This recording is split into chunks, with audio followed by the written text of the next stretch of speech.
This is the true life story of Waverly Hills. Here we go.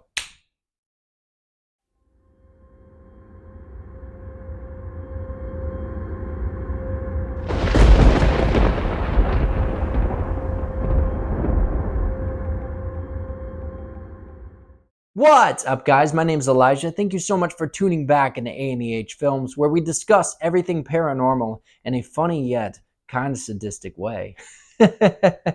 Waverly Hills. When was it built? Why was it built? Who went there? Did anyone ever make it out alive? I'm here to answer all those questions, so stay tuned. Waverly Hills Sanatorium began construction in Louisville, Kentucky in the year 1908. However, the facility would not fully open its doors until the year 1910. Waverly acted as an isolated medical treatment center for patients suffering from TB, also known as tuberculosis. Waverly Hills remains one of the biggest construction projects in Kentucky's history. In fact, did you know that the grounds to the facility were so massive that Waverly actually had its own zip code and post office? Honey, I'm going to be home a little bit late tonight. I got to stop by Waverly and drop off this letter. Wait, you mean the place where everybody's sick and dying of tuberculosis? Yeah, that's the one. I don't think that's a good... No, it'll be fine. I mean, after all, I am dying to drop off this letter. Too far? Okay. Since antibiotics did not exist yet, the medical staff of Waverly worked tirelessly to find new ways to treat and cure their patients. One of those treatments entailed taking two small balloons, inserting them into the patient's lungs in order for them to open up the airway so that they could breathe properly. However, the treatment that I find to be most intriguing and mind-blowingly wild was called heliotherapy, which follows the idea that if you expose your patient to direct sunlight, it could help and possibly even cure all symptoms of tuberculosis. Wait, what? This is like those middle-aged moms that believe that Arm & Hammer baking soda can solve all your problems. You're sick? Arm & Hammer baking soda. Dying? Arm & Hammer baking soda. Broke your arm? Arm & Hammer baking soda. Stuck in a traffic jam? Arm & Hammer baking soda. Gas prices went up? Arm & Hammer freaking baking soda. You know exactly the people I'm talking about. I know you do.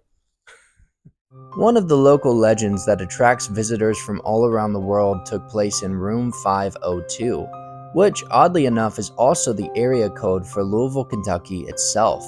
The story follows a nurse who decides to have an affair with a medical staff worker and contracts TB. Unfortunately, she decided to hang herself in room 502 as a result. She was pregnant with child at the time. And you have been watching Desperate Housewives of Waverly Hills. We'll be right back after a few messages. Believe it or not, over 50,000 people are reported to have died behind the walls of Waverly. Now, I know what you're saying out there, Elijah. In a place where they didn't have antibiotics, their only cure or treatment was emotional support. Despite all the other horrible treatments that they tried, how do you get rid of somebody, you know what I mean, without other people noticing? Cue in the body shoot. This has to be the creepiest part of Waverly for me, the 600-foot long body shoot.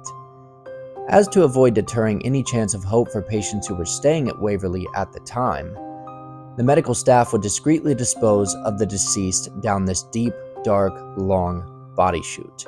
What happened when they reached the bottom? Well, I want to keep this PG. So. Wait, so what if you made friends with your neighbor? You wake up in the morning, you're like, hey, I haven't heard from Tommy in a while. I wonder if he's doing okay. They must have just moved him to the other side of the facility, right? No. I hate to tell you. Tommy is awkward. Thank you all so much for watching. I hope you liked the video. We have hit 20 subscribers, guys, which is a milestone in my eyes. Please like and subscribe to A&EH Films if you haven't already. Also, go check out my last video I did on the Conjuring house, which also got 130 views, which is incredible and absolutely amazing. I love every single one of you. And guys, just a quick side note to anyone out there who may have had a family member who had suffered or maybe even passed from this horrible disease. I know I make these videos in a lighthearted and funny way, but I want you to know at the end of the day, I do care. This was a very deadly disease that killed a lot of good people. And at the time, they didn't have the medicine that we have today. So really the driving thing was hope for a lot of these patients. And I just want you guys to know that I do care. And just, I hope you're entertained and I hope you smile when you watch these videos, even though we've got some really dark content and topics to discuss. But until next week's episode, stay freaky, my friends, and have a great rest of your night. This is Elijah from A&EH Films signing off. Bye-bye.